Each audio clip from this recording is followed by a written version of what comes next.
शुक्लांबरधरं विष्णुं शशिवर्णं चतुर्भुजं प्रसन्नवदनं ध्यायेत् सर्वविघ्नोपशान्तये। या देवी स्तूयते नित्यं विबुधैर्वेदपारगैः सा मे वसतु जिह्वाग्रे ब्रह्मरूपा सरस्वती। निधये सर्वविद्यानां विषजे भवरोगिणां गुरवे सर्वलोकानां दक्षिणामूर्तये नमः। श्रीदक्षिणामूर्तिसुदेशिकेन्द्रं द्वैपायनं सूत्रकृतं मुनीन्द्रं श्रीशङ्करं भाष्यकृतं यतीन्द्रं मद्देशिकञ्चापि नमामि विद्यै। ॐ सहना भवतु सहनौ भुनक्तु सह वीर्यं करवावहै तेजस्विनावधीतमस्तु मा विद्विषावहैः। ओम शांति शांति शांति।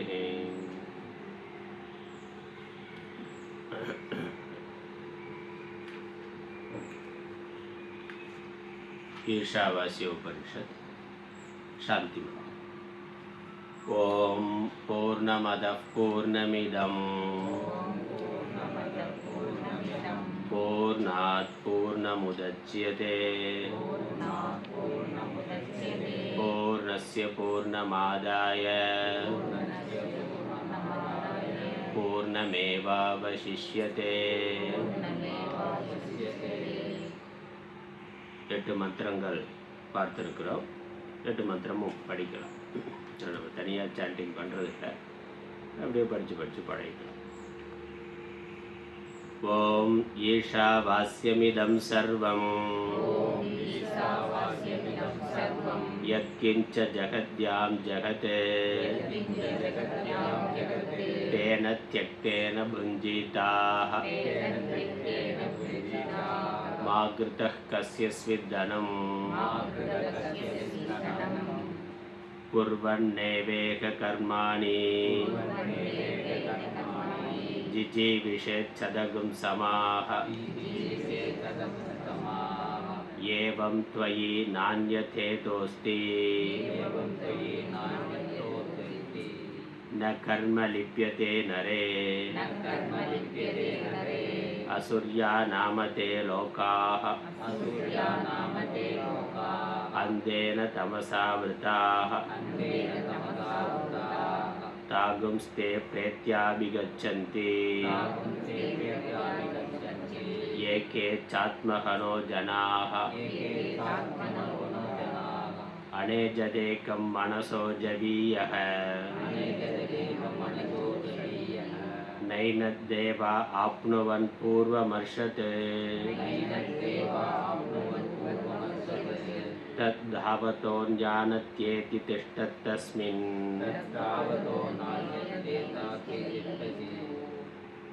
नपो मातरिष्वा ददाति तदेजति तन्नेजति तद्दूरे तद्वन्दिके तदन्तरस्य सर्वस्य तद् सर्वस्यास्य बाह्यतः यस्तु सर्वाणि भूतानि आत्मन्येवानुपश्यति सर्वभूतेषु चात्मानं ततो न विजुगुप्सते यस्मिन् सर्वाणि भूतानि आत्मैवाभूद्विजानतः तत्र को मोहः कः शोकः एकत्वमनुपश्यतः सपर्यगाच्छुक्रम् अकायम् अव्रणम् अस्नाविरगुशुद्धम् अपापविद्धम् कविर्मनीषी परिभोः स्वयंभूर्याथा तत्यतोऽर्थान् व्यदाच्छाश्वतीभ्यः समाभ्यः।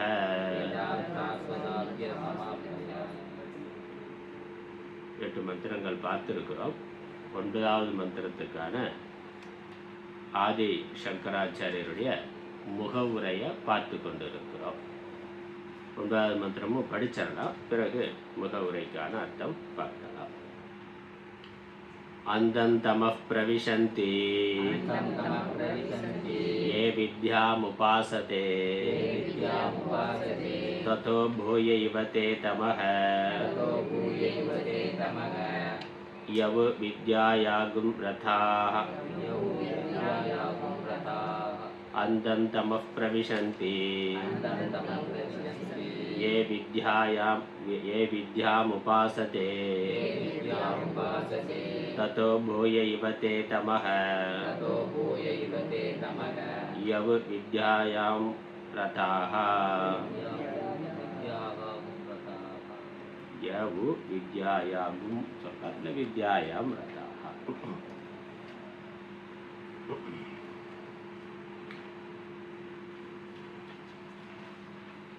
இந்த மந்திரத்துக்கான அர்த்தத்தை பார்க்கறதுக்கு முன்னாடி இதற்கு ஒரு விளக்கம் நமக்கு தேவைப்படுகின்றது.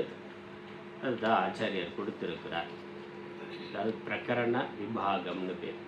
இதுவரைக்கும் பேசப்பட்டு வந்த விஷயம் வேற, பேசப்பட போகின்ற விஷயம் வேறு.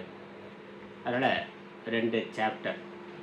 அதனால் சினிமாவிலலாம் இடைவேளைக்கு முன்னால் இடைவேளைக்கு பின்னால்னு இருக்குல்ல, அது மாதிரி 2 சாப்டர், 2 வேறு மனிதர்களுக்காக 2 வேறு விஷயம் சொல்லப்பட்டது.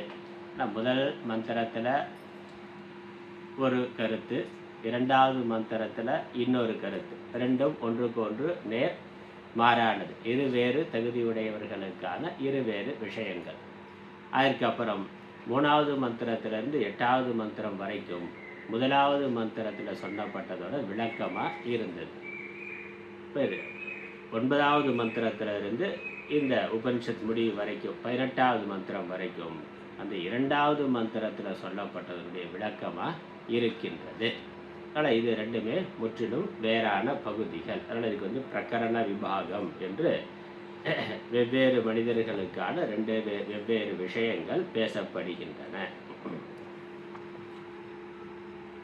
இதில் நம்ம ஆச்சாரியர் இந்த முகவுரையில் என்ன காட்டுகிறாருங்கிறத சுருக்கமாக பார்த்துட்டு அதுக்கப்புறம் நம்ம பாஷ்யத்தை படிக்கலாம். நம்முடைய வாழ்க்கை, ஒவ்வொரு ஜீவனுடைய வாழ்க்கையும் 2 விஷயங்களை மையமாக கொண்டு இருக்க வேண்டும். வாழ்க்கையினுடைய முதல் பகுதியில் கர்மம் பிரதானமாக இருக்க வேண்டும். கர்மம் ஒரு காலம் வரைக்கும் பிரதானமாக முக்கியமானதாக இருக்க வேண்டும். கர்மங்கிறது செயல், தொழில், சுறுசுறுப்பாக இருக்கிறது, வேலை செய்கிறது என்பது. கர்ம நிஷ்டைன்னு பேர். கர்ம நிஷ்டை. நிஷ்டைனா வாழ்க்கை முறை, கர்மத்தையே, தொழிலையே, செயலையே முக்கியமாக கொண்டிருக்கக்கூடிய வாழ்க்கை முறைக்கு கர்ம நிஷ்டான்னு பேர். நம்மளுடைய புருஷார்த்தம்னு பார்த்தா தர்ம, அர்த்த, காம, மோட்சம்னு 4 புருஷார்த்தம் பார்க்கிறோம். அறம், பொருள், இன்பம், வீடு. இல்லை அறம், பொருள், இன்பம், இதை 3ஐயும் சம்பாதிப்பதற்கு கர்ம நிஷ்டை, கர்மத்தை பிரதானமாக கொண்ட வாழ்க்கையானது நமக்கு தேவை. அது இருக்கு. ஆனால் இந்த கர்ம நிஷ்டையில் நிறைய தொழில் செய்கின்றோம், உழைக்கிறோம், பணம் சம்பாதிக்கிறோம், தர்மத்தை மேலே தர்மத்தை தெரிந்து கொள்ளுகிறோம், எதை செய்யணும் செய்யக்கூடாதுன்னு அறிவை சம்பாதிக்கிறோம். பிரம்மச்சரிய பருவத்தில் அறிவை சம்பாதிக்கிறோம். எதெல்லாம் நல்லது, எதை செய்யணும் செய்யக்கூடாது, தொழில் பண்ணுறதுனா என்ன தொழில் பண்ணுறது, அந்த தொழிலை எப்படி பண்ணுறது அப்படிங்கிறதெல்லாம் கல்வி மூலமாக தெரிந்து கொண்டு பிறகு அதை நடைமுறை வாழ்க்கையில் அந்த தொழிலை செய்து பணம் ஈட்டி திருமணம் செய்து கொண்டு குடும்ப வாழ்க்கையில் இருக்கிறது, உலக சுகத்தை அனுபவிக்கிறது. ஆனால் இது கர்ம நிஷ்டை. இந்த உலகத்தில் சுகமாக இருக்கிறது மட்டுமில்லை, அடுத்தடுத்த உலகங்களுக்கு போகின்ற பொழுதும் அங்கேயும் சுகமாக இருக்கணும் என்பதற்காக புண்ணிய கர்மாக்களையும் நிறைய செய்தல், சாஸ்திரத்தில் சொல்லப்பட்டு இருக்கிறபடி வாழ்தல். ஆனால் சாஸ்திரம் இந்த லோகத்தில் இங்கே சுகமாக இருக்கிறதுக்கும் என்ன தேவையோ அதை சொல்லுது. அதுக்கப்புறம் மரணத்திற்கு பிறகு அடுத்த பிறவிக்கு போனால் அடுத்தடுத்த பிறவிகள் இதை விட உயர்வாக இருக்கிறதுக்கு என்ன தேவையோ அதையும் சொல்லுகின்றது. அதற்கு முக்கியமாக புண்ணியம் தேவை. அந்த புண்ணியத்தை கொடுக்கக்கூடிய கர்மாக்களை செய்ய வேண்டும். ஆனால் இது முழுக்க கர்மாவை முக்கியமாக கொண்டது. யார் இந்த உலகத்தில் சுகமாக இருக்கணும்னு நினைக்கிறானோ, அடுத்தடுத்த பிறவிகளும் மேலானதாக இருக்கணும்னு நினைக்கிறானோ, அவன் அந்த கர்ம நிஷ்டனாக இருக்கணும், கர்ம பரனாக இருக்கணும், கடுமையாக உழைக்க தயாராக இருக்கணும், உழைக்கணும். இது எல்லா ஜீவர்களுக்கும் வாழ்க்கையினுடைய ஒரு பகுதி. முதல் பகுதி இளம் பருவத்தில் அப்படித்தான் நம்மளுடைய அந்த உடல் அதற்கு தயாராக இருக்குது, மனசும் தயாராக இருக்குது, காமம் முதலானவைகள் நல்லா பலமாக இருக்குது. அதை நம்ம கடுமையாக உழைப்பதற்கும் தயாராக இருக்கிறோம், செய்கின்றோம். அதன் பிறகு ஒரு குறிப்பிட்ட காலத்திற்கு பிறகு ஒரு 40-50 வயதுக்கு பிறகு சினிமாவோட செகண்ட் பார்ட்டில், முதல் பார்ட்டில் என்னது, ஒரே ரொமான்ஸ் தான். காமெடி சீனாக காமெடியோ ரொமான்ஸாக கொஞ்சம் பொழுதுபோக்காக ஜாலியாக போகும்.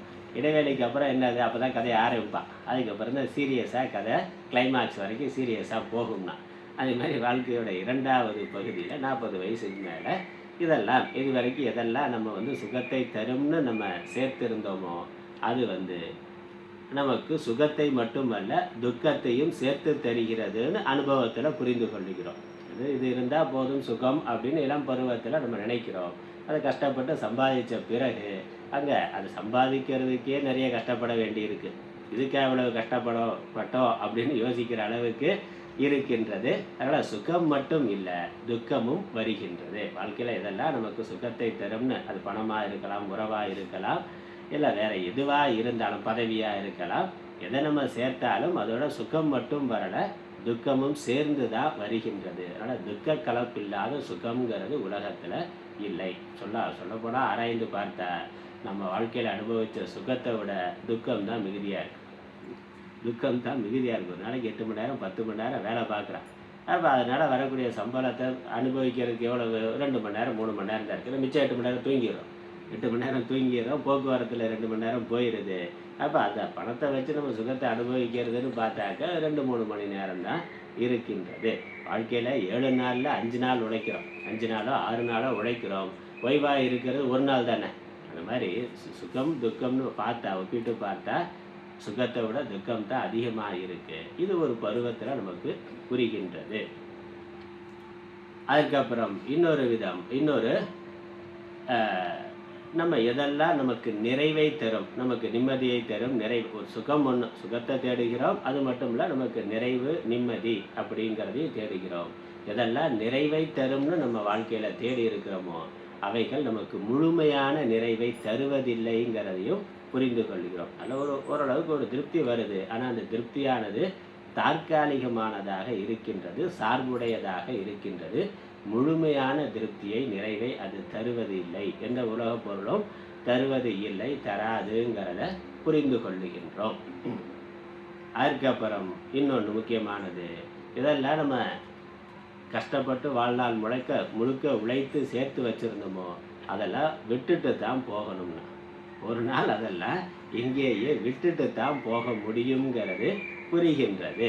அதனால் அதை விட்டாகணும். அதை விட்டுட்டு தான் போனால் எவ்வளவு செல்வம் சேர்த்துருந்தாலும், எவ்வளவு 1000 கோடி சேர்த்துருந்தாலும், எத்தனை வீடு வாசல் பங்களா வச்சுருந்தாலும், எத்தனை காரு பைக்கு வச்சுருந்தாலும், வேற என்னெல்லாம் இருக்கும், எவ்வளவு உறவுகள் இருந்தாலும் எதையும் போகும்போது கூட்டு போக முடியாது, எடுத்துகிட்டு போக முடியாதுங்கிறது புரிகின்றது.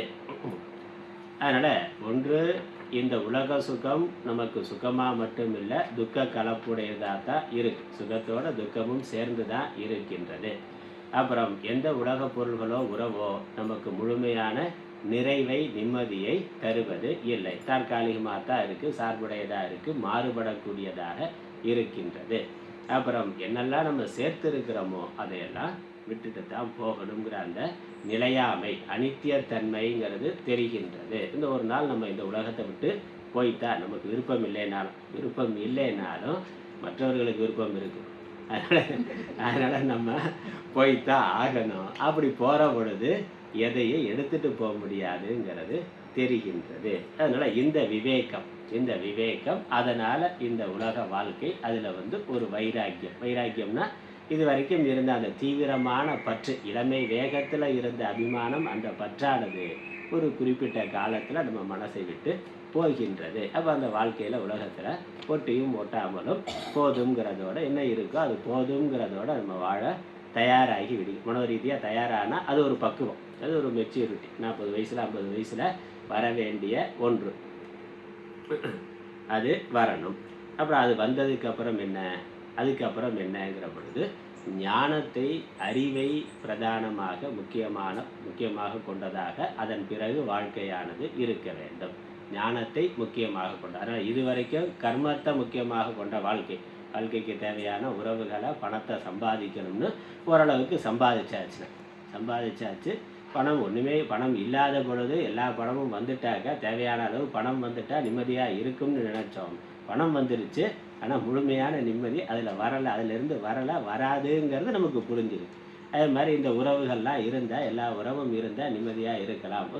நமக்குன்னு ஒரு குடும்பம், மனைவியோ கணவனோ அல்லது ஒரு குழந்தைகள் இந்த மாதிரி இருந்தாக்கா சந்தோஷமாக இருக்கும் அப்படின்னு எதிர்பார்த்தோம். அதெல்லாம் வந்துட்டாங்க. ஆனால் அதனால முழுமையான சந்தோஷம் வந்ததான்னா, ஒரு பக்கம் சந்தோஷமாக இருந்தாலும் அதுவே ஒரு பக்கம் தலைவலியாக இருக்குது, அதே பிரச்சனையாக இருக்கின்றது. அதெல்லாம் நம்ம பார்க்கிறோம். அப்போ ஒரு குறிப்பிட்ட காலத்தில் இதில் ஒரு போதுங்கிற எண்ணமானது வருகின்றது, அல்லது இது இப்படித்தான் இருக்குங்கிறது நமக்கு புரிகின்றது. அதனால் அந்த இளமை வேகத்தில் இருந்த அந்த ஆர்வம், அந்த பற்று, அந்த ஈடுபாடுங்கிறது ஒரு குறிப்பிட்ட காலத்தில் அது குறைகின்றது. அதுக்கப்புறம் என்ன பண்ணுறது?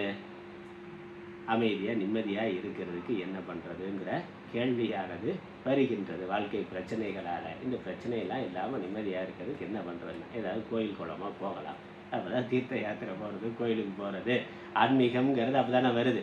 அப்போ அந்த கடவுள் சார்ந்த வாழ்க்கை, பஜனை, மற்ற ஆன்மீக விஷயம் வருது. அது ஞானத்தை மையமாக கொண்ட வாழ்க்கைன்னு நம்ம சொல்கிறோம். கடவுள்னா யார், நம்ம என்ன அப்படிங்கிற அதெல்லாம் அறிந்து கொள்கிற விருப்பம், அல்லது நிம்மதிக்கு கடவுளை அடைதல் அப்படிங்கிற ஒரு ஆர்வமானது வருகின்றது. அது நம்ம தொடர்ந்து அது வரைக்கும் ஒரு நல்ல தர்மமான வாழ்க்கை வாழ்ந்திருந்தோம்னாக்கா இயல்பாகவே ஆன்மீக நாட்டமானது வரும். அதிகமாக ஆன்மீகம் சார்ந்த விஷயங்களில் மனது போகும். பேசாமல் நம்ம பாட்டுக்கு ஏதோ பாராயணம் பண்ணுறது, இல்லை ராமாயணம் மகாபாரதம் கதையை கேட்கறது, கோயிலுக்கு போகிறது, அங்கே நம்மளால் முடிந்த ஏதோ சேவையை பண்ணுறது, பஜனை பண்ணுறது, இல்லை பூஜை பண்ணுறதை பார்க்கறது, பிரசாதத்தை வாங்கி சாப்பிட்டு அமைதியாக வீட்டில் வந்து படுத்து தூங்கிறதுன்னா. அதனால் வீட்டில் இருக்கிறவங்களுக்கு, மகனுக்கோ மருமகளுக்கோ தொல்லை கொடுக்காம அவங்க வேலையை பார்த்துக்கிட்டோம், அவங்க தொழிலை பார்த்துக்கிட்டோம், நம்ம அமைதியாக ஒதுங்கி இருப்போங்கிற எண்ணம் வருகின்றது. அது ஒரு ஞானம் தானே. அப்போ அந்த ஞானத்தை மையமாக வைத்து நம்மளுடைய வாழ்க்கை, அது மட்டும் இல்லை, இன்னும் வாழ்க்கை கொஞ்சம் நெகட்டிவாக இருந்தால், பாசிட்டிவாக இருந்தாக்கா அது ஜாலியாக தானே போகுதுன்னு போவோம். அதிகமான கஷ்டம் இருக்குது, எல்லாமே என்னெல்லாம் பண்ணமோ எல்லாமே பிரச்சனை தான். அதனால் வாழ்க்கையில் பிரச்சனை வரலாம், பிரச்சனையே வாழ்க்கையாக இருந்தால் என்ன பண்ணுறது அப்படின்னு கேட்குறான். அந்த மாதிரி எது எடுத்தாலும் வரல. தொழில் சரியாக இல்லை, உறவுகள் சரியாக இல்லை, உடம்பு சரியாக இல்லை, அப்பப்போ தகராறு பண்ணுது அப்படின்னு சொல்லி எல்லாமே தகராறு பண்ணிகிட்டு இருந்தா அப்போ என்ன ஆகுது? அந்த பற்று நீங்குதல்ங்கிறது இன்னும் தீவிரமாக இருக்குது. அதுக்கு பேர் தீவிர வைராக்கியம்னு பேர்.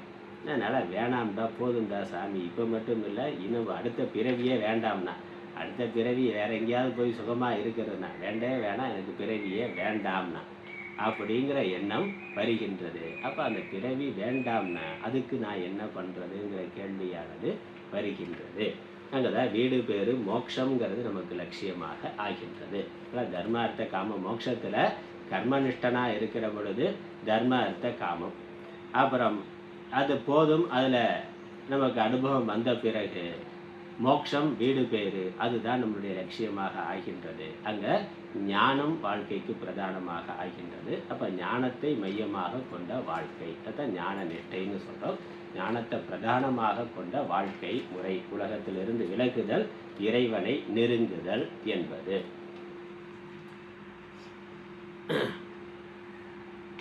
இப்படி அப்போ அதனால் கர்மனிஷ்டனாக இருக்கிறவனுக்கு அவன் என்ன பண்ணணும்? வேதத்தினுடைய ஒரு பகுதி அதை சொல்லி, அதில் வைராக்கியம் நான் ஞான நிஷ்டை அதில் வாழ்க்கை இருக்கணும் என்று இரண்டாம் பருவத்தில் அந்த பக்குவத்துக்கு வரக்கூடியவர்களுக்கு வாழ்க்கையில் இன்னொரு பகுதி ஞானம் சார்ந்த வாழ்க்கை முறை, அதில் என்ன பண்ணணுங்கிறத சாஸ்திரமானது சொல்லுகின்றது.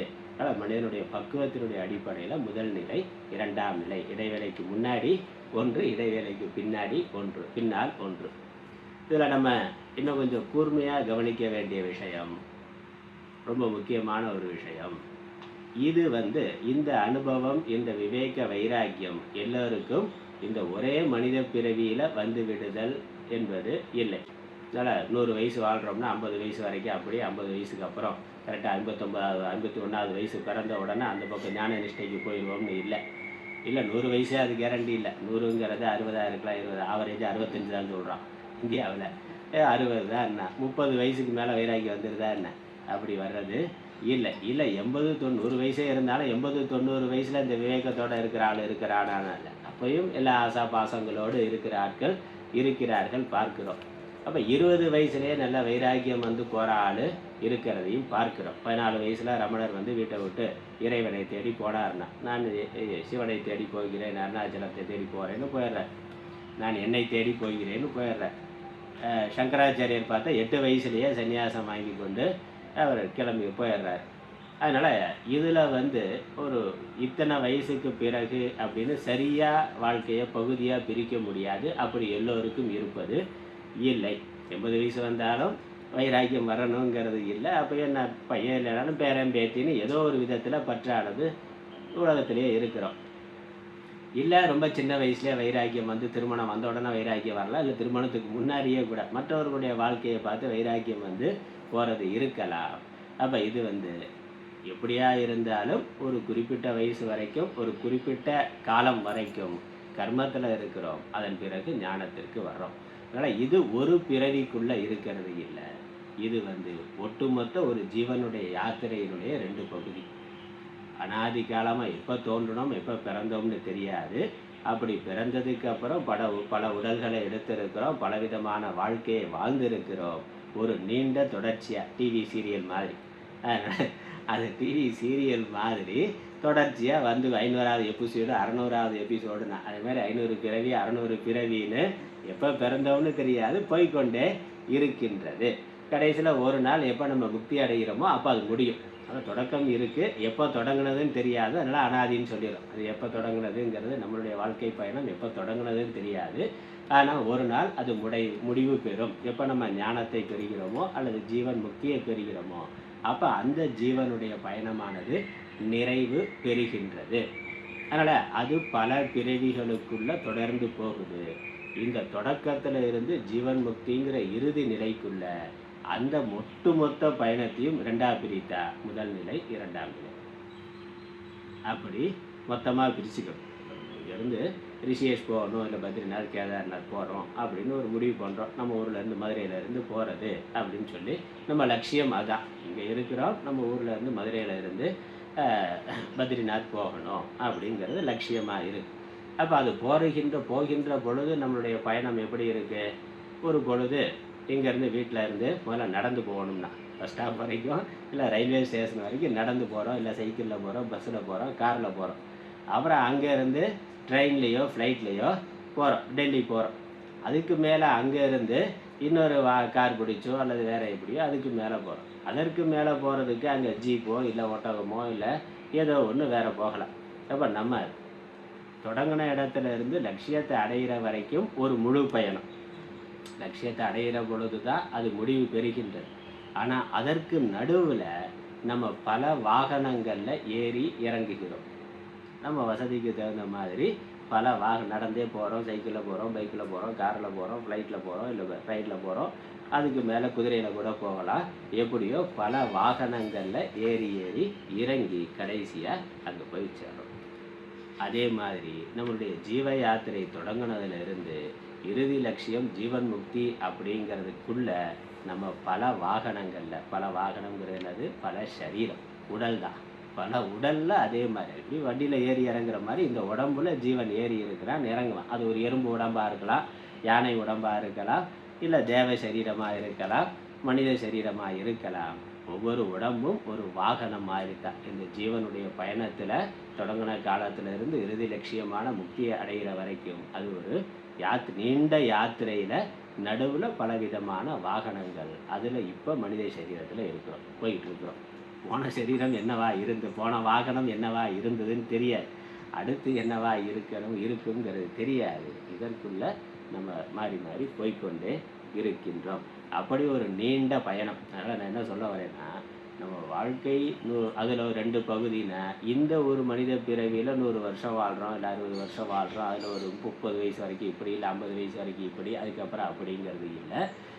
அனாதி காலமாக எப்போ தோன்றணும்னு தெரியாது, எப்போ ஜீவன் முக்தி அடைவோம்னு தெரியாது. இது எல்லாம் மொத்தமாக ஒரே வாழ்க்கைன்னு பார்க்கணும். அத்தனை பிறவிகளையும் சேர்த்து ஒரு வாழ்க்கைன்னு பார்த்தா அதில் ஒரு குறிப்பிட்ட ஒரு வயசு வரைக்கும் குறிப்பிட்ட காலம் வரைக்கும் இந்த கர்மனிஷ்டனாக போகிறோம். அதில் விவேக வைராக்கியம்லாம் வந்தால் அதுக்கப்புறம் ஞான நிஷ்டைங்கிற பாதைக்கு வரலாம். அப்படி வரலாம். அப்படி வந்தால் என்ன பண்ணணுங்கிறத சாஸ்திரம் சொல்லுது. அதனால் இந்த பிறவியில் ஒருவன் 10 வயசுலையோ 20 வயசுலையோ ஞான பாதைக்கு வந்துட்டானா, அப்போ முந்தின பிறவிகளில் கர்மத்தெல்லாம் நிறையா பண்ணிட்டான்னு அர்த்தம்.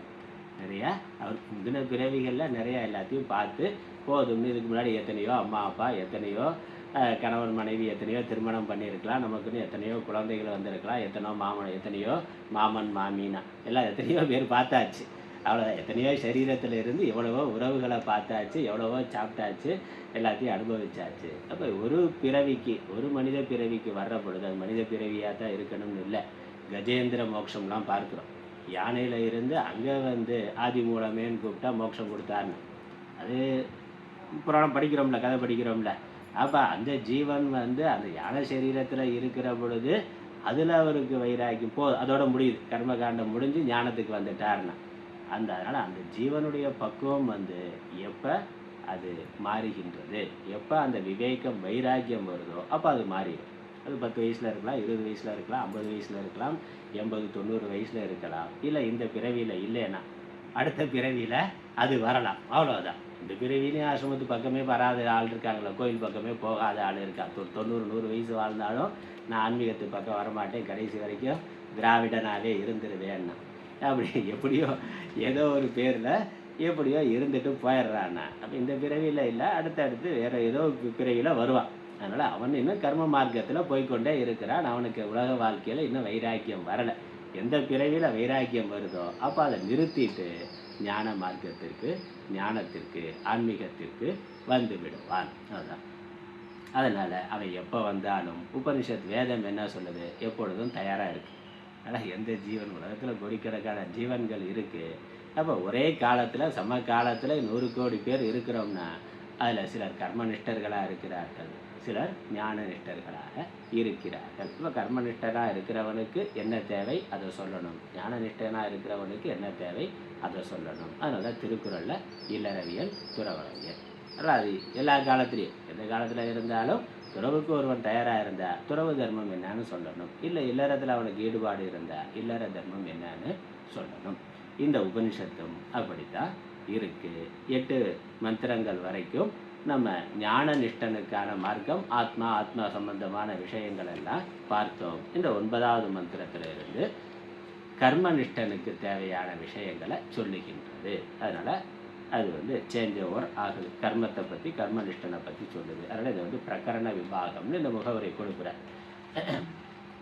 ஏன்னா இதுலேயும் இந்த உபனிஷத்துக்களை வேதங்களுக்கு அர்த்தம் பண்ணுற பொழுது கருத்து மாறுபாடு இருக்குது. அதனால் அதை இந்த இடத்துல நம்ம தெளிவுபடுத்த வேண்டியதாக இருக்கின்றது. கடைசி வரைக்கும் ஒருவன் கர்மாவை விடக்கூடாது அப்படின்னு சொல்லக்கூடியவர்கள் இருக்கிறார்கள். இந்த கர்ம மார்க்கம், ஞான மார்க்கம்னு 2 பிரிவு கிடையாது, 2 தனித்தனி கிடையாது. 2ஐயும் சமகாலத்தில் பண்ணணும். சாகிற வரைக்கும் ஒருவன் கர்மாவை பண்ணணும். ஞானம் வேணும்னா வச்சுக்கலாம், இல்லை இல்லாமல் இருக்கலாம். ஞானமே வேண்டான்னு சொல்கிற ஆள் இருக்கிறார். இல்லை ஞானமும் இருக்கணும், கர்மாவும் இருக்கணும். கடைசி காலம் வரைக்கும் கர்மாவை விடக்கூடாது அப்படின்னு சொல்பவர்கள் இருக்கிறார்கள். சொல்லுகின்ற மதமானது இருக்கின்றது. அப்படி சொல்லிட்டா சந்நியாச வாழ்க்கைங்கிறதே இல்லாமல் போய்விடும். கடைசி வரைக்கும் சாகிற வரைக்கும் ஒருத்தர் கர்மாவை பண்ணணும், குடும்பத்தை விடக்கூடாது, மனைவி மக்கள்னு இருக்கணும், பேரம்பேத்தி கொள்ளு பேரம்பேத்தி வரைக்கும் பார்த்து கொண்டு வீட்டில் தான் இருக்கணும், சந்தியாவந்தனம் முதலான கர்மாக்களை பண்ணிக்கொண்டே தான் இருக்கணும்னாக்கா சந்நியாச வாழ்க்கை முறைங்கிறது ஒன்று இல்லை. அது வந்துடும். ஆனால் சாஸ்திரத்தில் சந்நியாச வாழ்க்கை சொல்லி இருக்குது. சாஸ்திரம் சொல்லலைன்னாலும் வைராக்கியம் வர்றப்படும் தானாக வீட்டை விட்டு போயிடுறான். அவன் சாஸ்திரம் சொல்லித்தான் போகிறான்னா போதும், அவ்வளோதான் பார்த்தாச்சு அப்படின்னு சொல்லி நமக்கே வீட்டில் குடும்பம் மற்ற பொறுப்புகள் இதெல்லாம் எல்லாத்துலேயும் ஒரு வெறுப்பு வருது. இல்லை சாகிற வரைக்கும் வேலை பார்த்துட்டே இருக்கணும்னா முடியுமா? இப்போ ஒரு குறிப்பிட்ட காலத்தில் ரிட்டையர்மெண்ட் வேணும்ல. இப்போ உடல் ரீதியாக ஒரு சோர்வு வருது, உடம்பு தளர்ந்து போகிற பொழுது ஒரு ஓய்வு தேவை. அதனால் அவன் வயிற்றுக்கு அனுப்பலைனாலும் நம்ம ரிசைன் பண்ணிட்டு வர்றதுக்கு தயாராக 100 வயசு வரைக்கும் நீ வேலை பார்த்து ஆகணும்னு சொன்னால் நம்ம பார்க்க முடியுமா? அப்போ ஒரு குறிப்பிட்ட காலத்தில் போதுமான அளவு செல்வம் சேர்ந்த பிறகு உடம்பு தளர்ந்து போயிட்ட, செல்வமே சேர்க்கலைனாலும் அவ்வளோதான், இதுக்கு மேலே முடியாது அப்படின்னு நிறுத்திக்கொள்கிறோம். உடல் ரீதியாக, தொழில் ரீதியாக, மனசுலேயே அப்படித்தானே, எல்லாத்தையும் பார்த்தாச்சு, அனுபவிச்சாச்சு, போதும்ப்பா நீயே பார்த்துக்கேன்னா. நீயே சினிமாவுக்கு வரையா, சினிமாவுக்கு போகிறேன் வரியான்னா, தாத்தா வீட்டில் இருக்க தாத்தாவை பேரன் கூப்பிட்டா என்ன சொல்லுவான், நீ போயிட்டு வாப்பா, இந்த மாதிரி நிறையா பார்த்தாச்சு, நீ போயிட்டு வான்னு அனுப்பிச்சி வச்சாரோம் இருக்குல்ல. அதனால் மனோ ரீதியாகவும் நமக்கு அந்த பக்குவம் வருது. அப்போ இயல்பாகவே நம்ம ஒரு சந்நியாச மனநிலைக்கு வந்து விடுகிறோம்.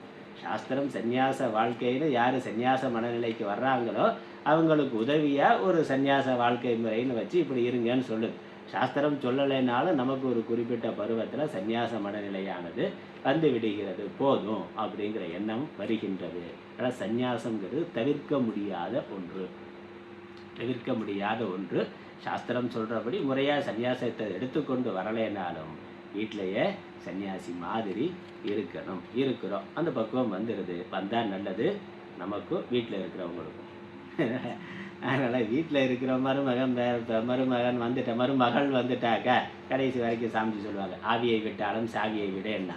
பீரோ சாவியை கடைசி வரைக்கும் மருமக கையில் கொடுக்காமல் இருந்தாக்க அவங்களுக்கு அதனால் பிரச்சனை, நமக்கும் பிரச்சனை. கடைசி வரைக்கும் நான் எல்லா பொறுப்பையும் பார்த்து கொண்டு தான் இருப்பேன், நான் தான் சமையல் பண்ணுவேன், எல்லாம் பண்ணுவேன்னாக்கா சிரமம், உடல் ரீதியாக சிரமம், மனோ ரீதியாக சிரமம். இப்போ குழந்தைகள் வளர்ந்து வந்துட்டு அவங்க கையில் பொறுப்பை கொடுத்துட்டு நீ பார்த்துக்க, தொழிலாக இருக்கலாம் இல்லை குடும்ப பொறுப்பு வீட்லேயா இருக்கலாம், நீ பார்த்துக்க, எனக்கு ஒரு 2 வேளை சாப்பாடு கொடுத்தா போதும், அவ்வளோதான் அப்படின்னு சொன்ன நம்ம நிம்மதியாக இருக்கலாம். அவர்களும் அவங்க சுதந்திரத்துக்கு, அவங்க வயசுக்கு அவங்க என்ன பண்ணணும்னு நினைக்கிறாங்களோ பண்ணிக்கொண்டு சந்தோஷமாக இருப்பார்கள். அதனால் இந்த மனோரீதியாக நம்ம சந்நியாசத்துக்கு விடுறதுக்கு, விட்டு கொடுக்கறதுக்கு தயாராக இருக்கணும். ஒரு குறிப்பிட்ட பருவத்தில் அடுத்த ஜென்ரேஷன், அடுத்த தலைமுறை வந்தால் அவர்கள்ட்ட எல்லாத்தையும் விட்டு கொடுப்பதற்கு தயாராக இருக்கணும். அவங்க எப்படி பண்ணுவாங்களோ, தப்பாக பண்ணிட்டா போயிருமேண்ணா, போட்டோம் என்ன, இப்போ போகும்போது நம்ம எடுத்துகிட்டு போக போகிறோமா என்ன, திடீர்னு நம்ம நாளைக்கே ஹார்ட் அட்டாக் வந்து செத்து போயிட்டா அவன் எப்படி பண்ணுறானோ அப்படித்தானே பண்ணுவான். நாம் சரியாக பண்ண வைக்கலான்னு நினைக்கிறோம், அவன் தப்பாக பண்ணால் எல்லா தொழில் போயிருமே நினைக்கிறோம். திடீர்னு நம்ம போயிடுவோமே, நாளைக்கு போவோமா, இன்றைக்கி போவோமா, என்னைக்கு போவோன்னு தெரியாது. திடீர்னு நம்ம போய் சேர்ந்துட்டா எப்படியா இருந்தாலும் அவனுக்கு என்ன அறிவு இருக்கோ, என்ன திறமை அனுபவம் இருக்கோ அப்படித்தான் பண்ண போகிறான். அப்புறம் தப்பாக பண்ணால் அதிலேருந்து கற்றுக்கொண்டு சரியாக பண்ண போகிறான், அவ்வளோதான். அவனுடைய வாழ்க்கை அனுபவத்திலேருந்து அவன் கற்றுக்கொண்டு இது தப்பு, சரியாக பண்ணணும் அப்படின்னு அவன் திருத்தி அமைத்து கொள்ள போகிறான். ஆனால் கையில் கொடுத்தா தானே தெரியும் சரியாக பண்ணுவானா தப்பாக பண்ணுவானா. அந்த குழந்தை கையில் சைக்கிளே கொடுக்காம இருந்தால் எப்படி சைக்கிள் கற்றுக்குறோம்? சைக்கிளை கொடுத்தா தானே 4 தடவை விழுந்து எழுந்திரிச்சு கை காலில் அடிபடத்தான் செய்யும். அப்படி இல்லாமல் கற்றுக்கொள்ள முடியாதே. அதனால் அடிபட்டுருமே, குழந்தைக்கு அடிபட்டுருமே, அதனால் நான் சைக்கிள் கொடுக்க மாட்டேன், பைக் கொடுக்க மாட்டேன், கார் கொடுக்க மாட்டேன், விபத்து நடந்துருமே, என்ன எப்படி இருக்கும்? அது வளர்ச்சி இல்லையே. அதனால் அது எதுவாக இருந்தாலும் குடும்ப பொறுப்போ தொழிலோ ஒரு குறிப்பிட்ட பருவத்தில் அவர்கள் வளர்ந்து வந்துட்டாங்கன்னா அவங்க கையில் கொடுத்துட்டு நாம் ஆசிரமத்துக்கு வந்துட்டா அவங்களும் நிம்மதியாக இருக்கலாம், நாமளும் நிம்மதியாக இருக்கலாம். உலகத்தை விட்டு போகிற பொழுது நிம்மதியாக போகலாம். அவங்க என்ன சொல்ல போனால் நல்லா சந்தோஷமாக வச்சுக்குவாங்க. அப்போ அவங்க வேலையை பார்த்துக்கிட்டு இருக்காங்க. நம்ம என்ன வேணுமோ அவங்களுக்கு தேவையோ செஞ்சு கொடுத்தாங்க. நம்ம தகராறு பண்ணுற பொழுது அவங்க தகராறு பண்ணுறாங்க. நம்ம சண்டை நான் விட மாட்டேன்னு சொன்னால் தான் அவங்க வயசான நாமளே விட மாட்டோன்னு சொன்னால் வயசில் இருக்கிற அவனுக்கு எப்படி அவனுடைய வேகத்துக்கு நானும் விட மாட்டேன்னு பிடிவாக முடிப்பான். நல்லா பண்ணுப்பா, நீயே பண்ணு, சந்தோஷமாக பண்ணு, உனக்கு ஏதாவது உதவி தேவைப்பட்டா இல்லை ஆலோசனை தேவைப்பட்டா கேளு, சொல்கிறேன்னா ரொம்ப சந்தோஷமாக காலைல நமஸ்காரம் பண்ணி நல்லா பார்த்துக்குவாங்க. அதுதான் சொல்லு. அதனால் அதுதான் ஞான மார்க்கம். அங்கே தான் ஞானம்ங்கிறது அனுபவத்திலேயே நமக்கு வருது. அப்போ அந்த பொறுப்பை கொடுத்துட்டா நம்ம என்ன பண்ணுறது? அது ஒரு கேள்வி. நமக்கு பொழுது போகாது.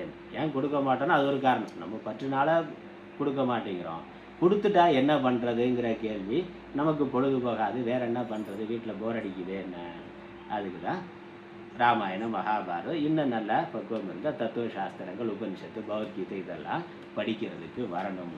அது படிக்க வரணும். அதனால் ஞான மார்க்கம், அதனால் சந்நியாசங்கிறது தவிர்க்க முடியாத ஒன்று. ஆகவே சாஸ்திரம் அதை சொல்லுது. அதனால் நம்ம இது வரைக்கும் பார்த்த முகவுரை, போன வாரத்தில் பார்த்த முகவுரை, இந்த 2 வாழ்க்கை முறை இருக்குது. அதனால் உபனிஷத்தும் 2 பகுதிகளாக இருக்குது. அதை காமிச்சா நம்ம சம்ஸ்கிருதத்தில் இருக்கிறத சொல்கிறேன். போன வாரம் என்ன பார்த்தோமோ அது வரைக்கும் பார்த்துட்டு மேற்கொண்டு தொடர்ந்து பார்ப்போம். முதல்ல சம்ஸ்கிருதத்தில் சொல்கிறேன், அப்புறம் தமிழில் நம்ம புக்கில் இருக்கிறத பார்க்கலாம். 17வது பக்கத்தில் ஸ்லோகம் மந்திரம் இருக்குது, 9வது மந்திரம். அதற்கு கீழே முதல்ல முகவுரை வரும், பிறகு மந்திரார்த்தம் வரும், நம்ம முகவுரை தான் பார்த்து கொண்டு இருக்கிறோம். அதனால் பதார்த்தம்லாம் அப்புறம் பிறகு பார்க்கலாம். இன்னும் முகவுரையில் நிறைய சொல்ல வேண்டி இருக்குது. ஒரு பகுதி முகவுரை இது. அதனால் ஆச்சாரியர் எப்படி ஆரம்பிக்கிறார் முகவுரையை படிக்கலாம்.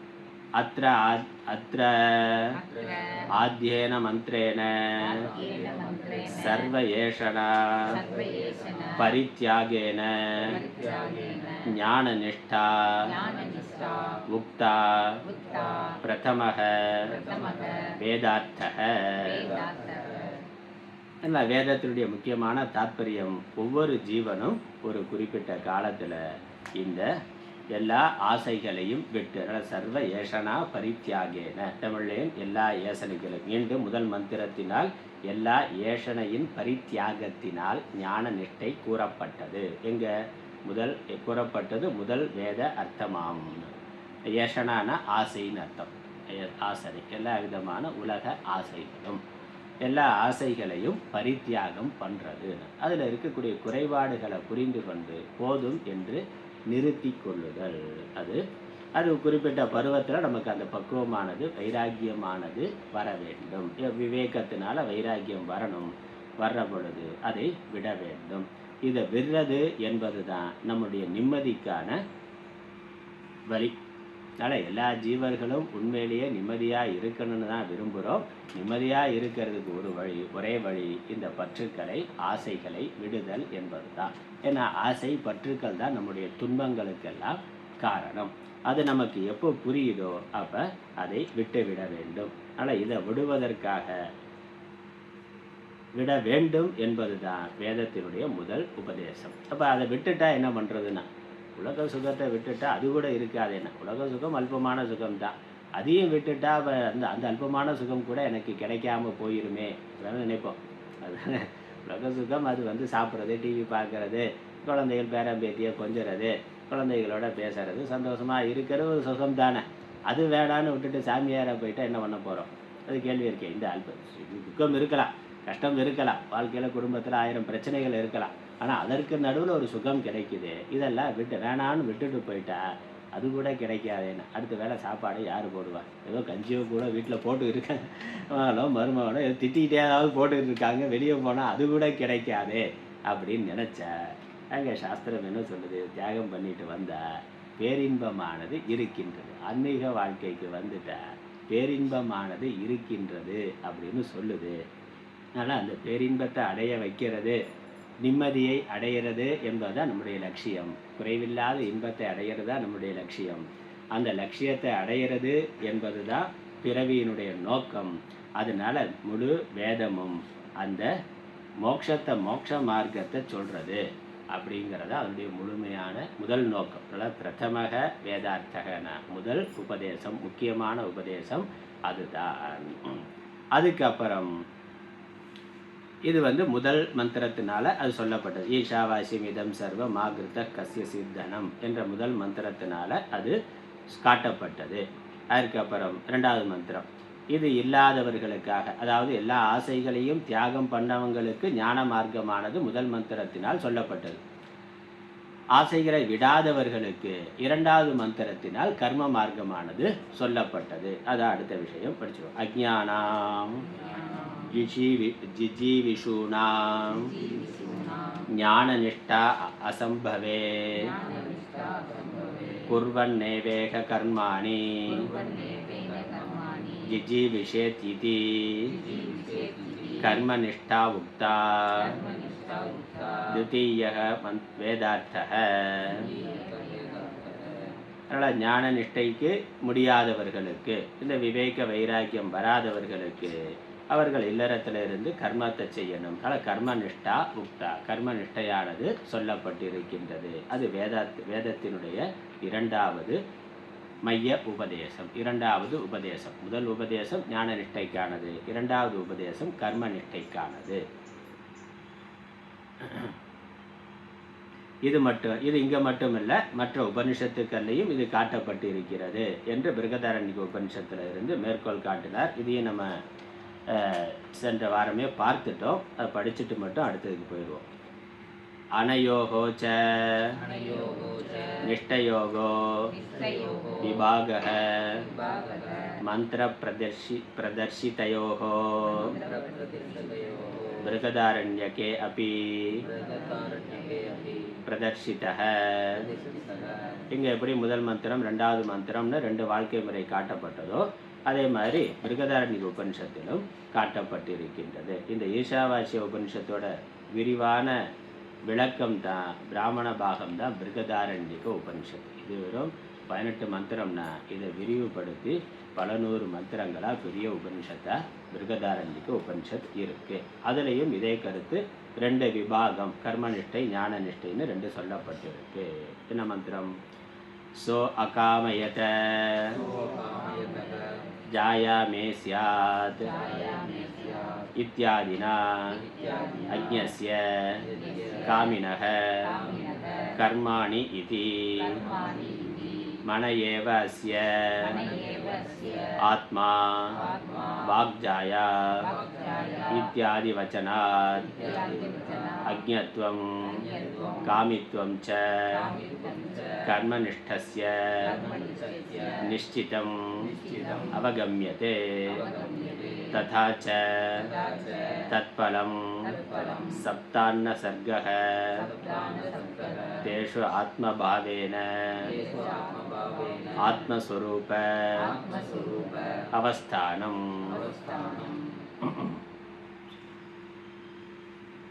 இந்த பிருகதாரண்ய உபனிஷத்து கர்மநிஷ்டை கர்மத்தில் எல்லா ஆசைகளையும் இருக்கிறவனை பற்றி சொல்கிற பொழுது அவன் விரும்பினான் எனக்கு ஒரு மனைவி வேண்டும் என்று. ஒரு இளைஞனாக இருக்கிறவன் தன்னுடைய வாழ்க்கை துணை வேணும்னு அவனோ அவளோ ஆணோ பெண்ணோ தனக்கு வாழ்க்கை துணை வேணும்னு விரும்புகிறார்கள். அப்படி விரும்புகிறவன் என்ன நினைக்கிறான்? உடம்பு தான் நான் என்று நினைக்கிறான், மனசு தான் நான் நினைக்கிறான், வாக்கு தான் தன்னுடைய தொழில் தன்னுடைய வாழ்க்கை முழுவதற்கும் ஆதாரம்னு அவன் இருக்கின்றான். கர்ம இந்திரியங்கள் ஞான இந்திரியங்கள் மனசு இதுதான் நான் என்று இதை மையமாக கொண்டதாகவே அவனுடைய வாழ்க்கையானது இருக்கின்றது. ஆனால் உண்மையிலேயே இதுதான் நானான இந்த உடம்போ மனசோ வாக்கோ அவன் இல்லை. அதனால் அவன் அவ்வாறு நினைக்கிறது அஜ்ஞானத்தினால தான், வாஸ்தவம் இல்லை. அதை நம்ம தமிழ் அர்த்தம் பார்க்கலாம். இது வரைக்கும் நம்ம சென்ற வகுப்பில் பார்த்தது தான். தமிழில் இருக்கிறத படிச்சுட்டு மேற்கொண்டு போகலாம். ஈண்டு முதல் மந்திரத்தினால், அதாவது 17வது பக்கம், 17வது பக்கத்தில் 9வது மந்திரத்துக்கு கீழே சா இம்னு இருக்குது. பதார்த்தம் போட்டு அதற்கு கீழே சங்கர பாஷ்யம். ஈண்டு முதல் மந்திரத்தினால் எல்லா ஏஷணையின் பரித்தியாகத்தினால் ஞான நிஷ்டை கூறப்பட்டது முதல் வேத அர்த்தமாம். ஈஷாவாசியம் இதம் சர்வம் மாகிருத்த கஸ்யஸ்வித்தனம் என அது முதல் மந்திரம். ஜீவிக்கும் இச்சையுடைய அஜ்ஞானிகளுக்கு ஞான நிஷ்டை சம்பவியாமையின் குர்வன் நேவேக கர்மாணி ஜிஜீவிஷே என கர்ம நிஷ்டை கூறப்பட்டது இரண்டாவது வேத மந்திரத்தின் பொருளாம். இரண்டாவது மந்திரத்தில் கர்ம நிஷ்டையானது சொல்லப்பட்டது. என்னது? 100 வருடம் கர்மாவை செய்து கொண்டே ஒருவன் 100 வருடங்கள் வாழ ஆசைப்பட வேண்டும் என்று, நீண்ட ஆயுளோடு இருந்து நிறைய புண்ணிய கர்மாவை பண்ணணும் என்று ஒருவன் விரும்பணும்.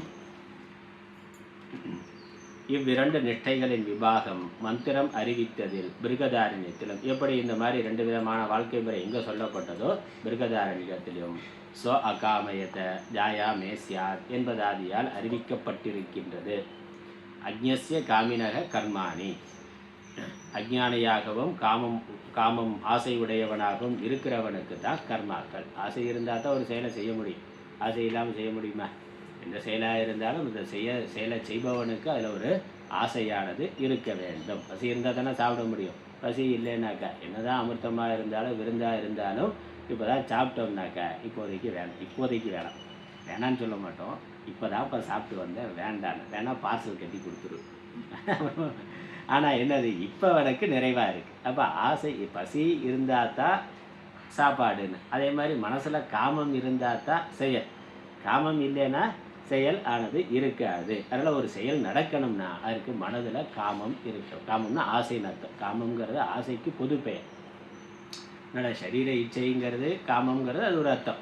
ஆனால் காமங்கிறது ஆசைங்கிறதோட சம்ஸ்கிருத வார்த்தை காமம். அதனால் எல்லா ஆசைகளையுமே அது குறிக்கின்றது. அப்போ ஒரு செயலை, எந்த ஒரு செயலை நம்ம செஞ்சாலும் அதற்கு பின்னாடி ஒரு ஆசை இருக்கணும், காமம் இருக்கணும். காமம் இல்லாமல் கர்மாவானது நடக்காது. அதனால் கர்மாவுக்கு முதல் தூண்டுதல், முதல் காரணம் ஆசை. அந்த ஆசைக்கு முதலாக விதையாக இருக்கிறது என்னென்னா அஞ்ஞானம், அறியாமை தான் ஆசைக்கு காரணம். அதனால தான் ஆசையே துன்பங்கள் அனைத்திற்கும் காரணம்னு சொல்கிறோம். ஆசை தான் அவா என்னும் பிறப்பீனும் வித்துகிறார். பிறவிக்கே அதான் காரணம். அப்புறம் பிறந்த பிறகு பல விதமான கர்மாவை பண்ணுறோம். எல்லாம் ஆசையினால் தூண்டப்பட்டு தான் செய்கின்றோம். ஆசையினால் தூண்டப்பட்டு கர்மாவை பண்ணுற பொழுது அதுலேருந்து புண்ணிய பாபம் வருது. அந்த புண்ணிய பாபத்தை அனுபவிக்கிறதுக்காக பிறக்கின்றோம். அதனால் பிறவிக்கு காரணமாக இருக்கிறது ஆசைதான். நாம் அடைகின்ற எல்லா துன்பத்துக்கும் காரணமாக இருக்கிறது ஆசைதான். ஆசை இல்லைன்னா கர்மா இல்லை. ஆசைக்கு காரணம் அஞ்ஞானம்.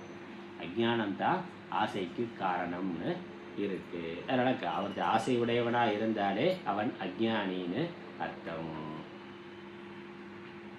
அதனால் மன ஏவ அஸ்ய ஆத்மா வாக்ஜாயா. மனசு தான் அவனுக்கு ஆத்மா. ஏன்னா மனசு என்ன சொல்லுதோ, மனசு தான் நான் நினைக்கிறான். மனசு எதெல்லாம் ஆசைப்படுதோ அதை நான் அடைஞ்சாகணும் அப்படின்னு நினைக்கிறான். அதை அடையிறதுக்கு முக்கியமான முதல் சாதனம் என்னது? வாக்கு தான். வாக்குனா பேச்சு. பேசி பேசி தான் எல்லாத்தையும் சம்பாதிக்கிறார். அதனால் வாக்கு ஜாயான, வாக்கு தான் அவனுக்கு மனைவினா. மனசு தான் நான் நினைக்கிறவனுக்கு வாக்கு தான் மனைவி என்பது முதலான வச்சனத்தால் அஜ்ஞத்தன்மையும் காமித்தன்மையும் கர்ம நிஷ்டனுக்கு நிச்சயமாக அறியப்பட்டிருக்கின்றது. அதனால் யார் இந்த உலக வாழ்க்கை, உலக சுகம், குடும்பம் இதில் தீவிரமான இச்சை உடையவனாக இருக்கிறானோ அவன் கண்டிப்பாக ஆசை உடையவனாகத்தான் இருப்பான் என்பதும், ஆசை உடையவனாக இருந்தால் அஞ்ஞானியாகத்தான் இருப்பான் என்பதும் அறியப்படுகின்றது. ஆகவே அது மட்டுமல்ல, இந்த கர்மாவை பண்ணுறதுனால அவனுக்கு கிடைக்கக்கூடிய பலன் என்ன என்பதையும் சாஸ்திரம் சொல்லுது. ஞானனிஷ்டனாக இருக்கிறவனுக்கு என்ன பலன் கிடைக்கும், கர்மனிஷ்டனாக இருக்கிறவனுக்கு என்ன பலன் கிடைக்குங்கிறத சாஸ்திரம் சொல்லிக்கிறது. அப்போ பலனில் வேறுபாடு இருக்குது. கர்மாவை பண்ணுறவனுக்கு ஆசை இருக்கும், ஆசைப்பட்ட பொருளை அவன் அடைகிறான். அந்த கர்ம பலனாக அது அவனுக்கு சேருகின்றது, கிடைக்கின்றது. என்ன கிடைக்குங்கிறதே சாஸ்திரம் சொல்லுது. இந்த தர்மம் பண்ணாக்கா அதுக்கு இந்த புண்ணியம் வரும். இந்த புண்ணியம் வந்தால் அதனுடைய பலனை இந்த லோகத்தில் போய் இந்த சுகத்தை அனுபவிக்கலாம். இல்லை இந்த பாப்பத்தை பண்ணினா அதனால் இந்த கெட்ட காரியத்தை பண்ணினா அதனால் இந்த பாப்பம் வரும். இந்த பாவத்தை பண்ணினா இந்த நரகத்தில் போய் இந்த மாதிரியான துன்பத்தை அனுபவிப்பாய். எல்லாம் சாஸ்திரம் சொல்லுது. நரகத்துக்குள்ளே 27 வெரைட்டி சொல்லுது. 7 நரகம்ங்கிறது இல்லை, அதுக்குள்ளே அவாந்தர பேதமாக 27 இருக்குது. அதே மாதிரி 7 உலகங்கள், உயர்ந்த லோகங்கள்னா அதற்குள்ளே எவ்வளவோ தாரதமியம் இருக்குது. அப்போ இந்த பலன் என்று சாஸ்திரம் சொல்லுது. ஒரு கர்மானா அந்த கர்மாவுக்கு இந்த பலன்கிறத சாஸ்திரம் சொல்லி இருக்கு. அது வேறுபாடு. அப்படி வர்ற பலன்னா அனித்தியமானதாக இருக்கும். ஏன்னா கர்மா அனித்தியமானதுங்கிறதுனால கர்ம பலன் அனித்தியமானது. கடையில் போய் பொருள் வாங்கலாம்னா நம்மள்ட்ட எவ்வளோ பணம் இருக்கோ அவ்வளோதான் பொருள் வாங்க முடியும். அதுக்கு மேலே பொருள் வாங்க முடியாது. இப்போ இஎம்ஐயில் வாங்குகிறோமே, பைசாவே இல்லை, இஎம்ஐயில் வாங்குறோம். எவ்வளோ திரும்பி கட்ட முடியுமோ அவ்வளோக்கு தானே வாங்க முடியும். இஎம்ஐயில் வாங்கலாம் தான், பணமே கொடுக்காம பொருள் எடுத்துகிட்டு வந்துடலாம். ஆனால் மாதம் நம்ம தானே கட்டணும். அப்போ எவ்வளோ டியூ கட்ட முடியும், அதுக்கு நம்ம எவ்வளவு சம்பாதிக்கிறோமோ அதுக்குள்ளே தான் வாங்க முடியும். அதனால் அதுக்கு லிமிட் இருக்குது. எவ்வளவு பணம் இருக்கோ அவ்வளோதான். அது மாதிரி எவ்வளவு புண்ணியம் இருக்கோ அதுக்கேற்ற மாதிரி தான் நமக்கு சுகம் இருக்கின்றது. அதனால் அது வரையறைக்குட்பட்டது. கர்ம பலன் வரையறைக்கு உட்பட்டது. அதான் அங்கே புரிந்து கொள்ள வேண்டியது. அதனால் ஆகவே அதன் பலன் சப்தான சிருஷ்டியாம். சப்தான்னம்னு, அதனால் அதனுடைய பலனை பிருகதாரண்ய உபநிஷத்தில் 7 விதமான அன்னம்னு சொல்லியிருக்கு. அதாவது விலங்குகளுக்கான உணவுன்னு இருக்குது. அன்னம்னா உணவு. விலங்குகளுக்கான உணவுன்னு இருக்குது, மனிதர்களுக்கான உணவுன்னு இருக்குது, தேவர்களுக்கான உணவுன்னு இருக்குது. இப்படி 7 விதமான உணவு சொல்லி இருக்கு. அப்போ அந்தந்த சரீரத்தில் இருக்கக்கூடிய ஜீவர்களுக்கு அதனுடைய கர்ம பலனுக்கு ஏற்றாற் போல அதை அனுபவிப்பதற்கான போக விஷயங்கள் இறைவனால் படைக்கப்பட்டிருக்கின்றன, கிடைக்கின்றன. அந்த சரீரத்தை எடுத்தால் அதிலிருந்து அது என்ன அனுபவிக்கணுமோ அதற்கான பலன் கிடைக்கின்றது. அந்த சரீரம் எப்படி வந்தது? அது கர்மத்தினுடைய பலனாக சேர்ந்திருக்கிறது. அதனால் ஆடு மாடுனா அதுக்கு சாப்பிட்றதுக்குன்னு ஒரு உலகம் இருக்குது, அதுக்கு பார்த்து அனுபவிக்கிறதுக்குன்னு ஒரு உலகம் இருக்குது. நாய் முதலானவைனா அது அனுபவிக்கிறதுக்குன்னு ஒரு உலகம் இருக்குது. புழு பூச்சினா அதற்கு அனுபவிக்கிறதுக்குன்னு ஒரு உலகம் இருக்குது. அதோட உலகம் நமக்கு தெரியாது. அதோட கண்ணால் அது என்ன பார்க்குன்னு நமக்கு தெரியுமா? என்ன பார்க்க முடியும், என்ன பார்க்க முடியாது நமக்கு தெரியாது. அதுக்கு என்ன சுவை தெரியும், என்ன மற்ற சரீர சுகங்கள் வேறு என்ன இருக்குன்னா புழு பூச்சின்னா அதற்குன்னு ஒரு அல்பமான ஒரு வரையறை, அதுக்குன்னு ஒரு உலகம் இருக்குது. நாய் பூனைன்னா அதுக்குன்னு ஒரு உலகம், ஆடு மாடுன்னா அதுக்குன்னு ஒரு உலகம், மனுஷனாகிற நமக்குன்னு ஒரு உலகம் இருக்குது. அப்போ அந்த சரீரத்துக்கு ஏற்ற மாதிரி அது பார்க்குற உலகம் வேறையாக இருக்குது. அதனால் தேவர்கள்னா அது கூட சொல்கிறாங்க, தேவலோகம்ங்கிறது எங்கேயோ தனியாக இல்லை, இங்கேயே தேவர்கள் இருக்கிறார்கள், அவர்கள் பார்க்கறதுக்கான ஒரு உலகம் இருக்குது. அது நமக்கு தெரியாது, நமக்கு எனக்கு தெரியாது. அதானே இப்போ நம்ம பார்க்குற உலகம் நாய் கண்ணுக்கு தெரியுமா? அது நம்ம கூடயே இருக்கலாம், நம்ம கூடயே படுக்கலாம், தூங்கலாம், நம்ம பக்கத்துலேயே இருக்கலாம். ஆனால் நாயோட உலகத்தை நம்ம பார்க்க முடியாது, அதோட உலகத்துக்குள்ளே நம்ம போக முடியாது, நம்ம உலகத்துக்குள்ளே நாய் வர முடியாது. தனித்தனியாக தான் அது ஒரே உலகத்துக்குள்ளே தான் இருக்கும், பக்கத்தில் தான் இருக்கிறோம். ஆனால் நம்மளுடைய இந்திரிய சக்தி என்ன இருக்கோ அப்படி தான், நம்மளுடைய உடல் எப்படி இருக்கோ அப்படி தான் நம்ம அதை அனுபவிக்க முடியும். மனுஷன்லேயே கண்ணு தெரியாமல் இருக்கிறோம், பிறவிலேருந்து கண்ணு தெரியாதவர்கள், அவர்கள் பார்க்குற உலகம் நம்ம பார்க்குற உலகம் வேறு தானே. நம்ம பார்க்குற உலகத்தை அவங்க பார்க்குறாங்களே இல்லையே. அப்போ அந்த ஒரு உறுப்பு குறைந்தாலே நம்ம பார்க்குற உலகமானது வேறுபட்டு விடுகின்றது. அதனால் தேவர்களும் தேவலோகமும் இங்கேயே தான் இருக்குது, அனுபவிக்கிற தேவர்களும் இங்கே தான் இருக்கிறார்கள், ஆனால் நமக்கு அது தெரியாதுன்னு அப்படின்னு கூட ஒரு சில சாஸ்திரங்களில் இருக்கின்றது. ஏன் எல்லாம் நல்லா இருந்தாலுமே மனுஷனுக்குள்ளேயே பணக்காரன் அனுபவிக்கிற உலகம் வேறையாக இருக்குது, ஏழை அனுபவிக்கிற உலகமாக வேறையாக இருக்குது. அதுதானே சேரியில் இருக்கக்கூடிய குழந்தைகள் அதனுடைய உலகம் அதனுடைய வாழ்க்கை வேறு மாதிரி இருக்குது. நடுத்தர வர்க்கம்னாக்கா அதனுடைய வாழ்க்கை உலகம் ஒரு மாதிரி இருக்குது. பணக்கார வர்க்கம்னா ஒரு மாதிரி இருக்குது. அதுலேயும் பணக்காரன்னா ரொம்ப ஹை சொசைட்டி இருக்குது, அம்பானி மாதிரி ஒரு ஹை லெவல் பீப்புள்னா அவன் பார்க்குற உலகமே வேறையாக இருக்குது. மனைவி பிறந்த நாளைக்கு என்னென்ன ஒரு ஹெலிகாப்டர் வாங்கி கொடுக்குறாரு, அவர் நமக்கு கிடைக்குமானாது கிடைக்காது.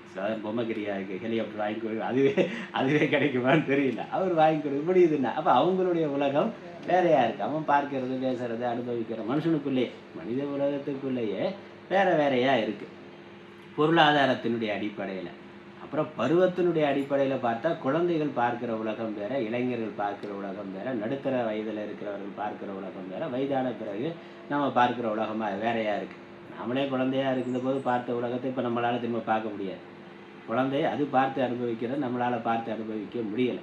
நம்ம பார்த்து அனுபவிக்கிறது குழந்தைக்கு என்ன சொன்னாலும் புரியுதான்னு புரியறது இல்லை, ஏன்னா அதோட உலகம் வேறையாக இருக்குது. அப்போ பருவ மாற்றத்தினால இதே உலகம் வேறையாக தெரியுது. பொருளாதார ஏற்றத்தாழ்வில் வேறு உலகம் தெரியுது, பருவ மாற்றத்தில் வேறு உலகம் தெரிகின்றது.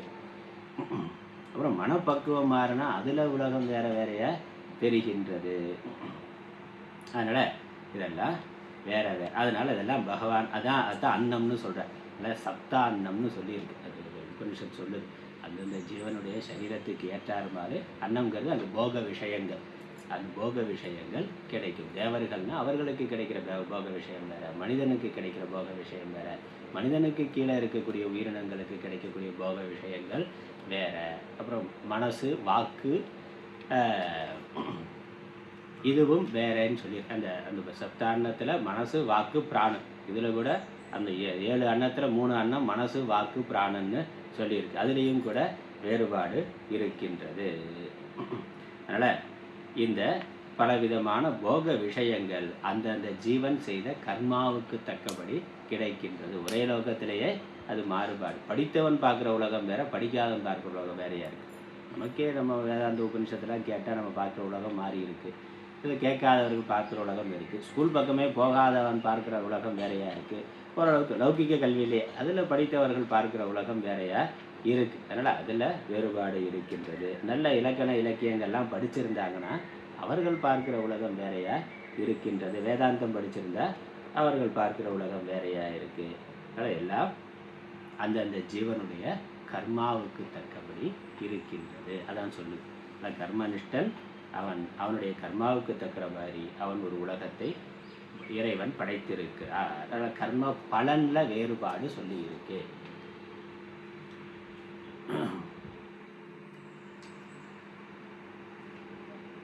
அதனால் ஆகவே அதன் பலம் சப்தான்ன சிருஷ்டியா.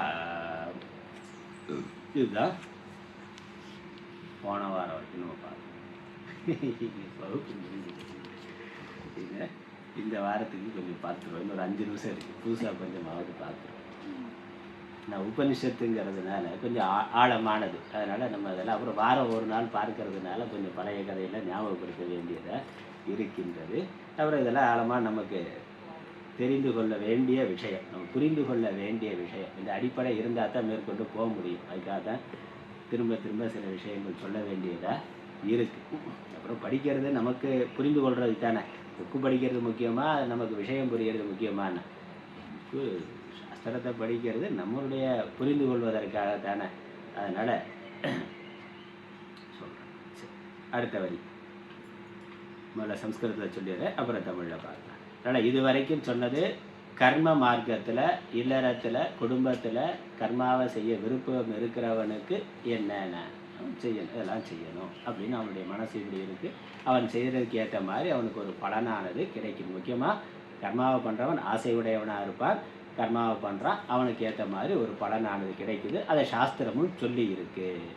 ஆனால் இதற்கு மாறாக இருக்கிறான ஞான மார்க்கத்தில் இருக்கக்கூடியவன் அவனுடைய மனசு எப்படி இருக்கும்?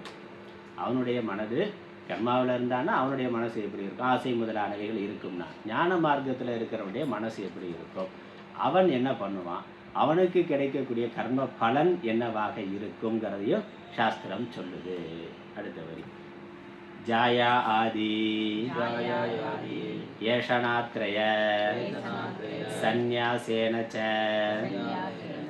ஆத்மவிதாம் கர்மநிஷ்டா பிராதிகூல்யேன ஆத்மஸ்வரூப நிஷ்டா ஏவ தர்ஷிதா கிம் பிரஜயா கரிஷ்யாமஹ ஏஷாம் நஹ அயம் ஆத்மா அயம் லோகஹ இத்யாதினா ஏது ஞானநிஷ்டாः சந்நியாசினः தேப்யः அசுர்யா நாமதே இத்யாதினா அவித்வன் நிந்தா द्वारेण आत्मनः यादात्म्यं स्य पर्यगातीति एतत् अन्तैः मन्त्रैः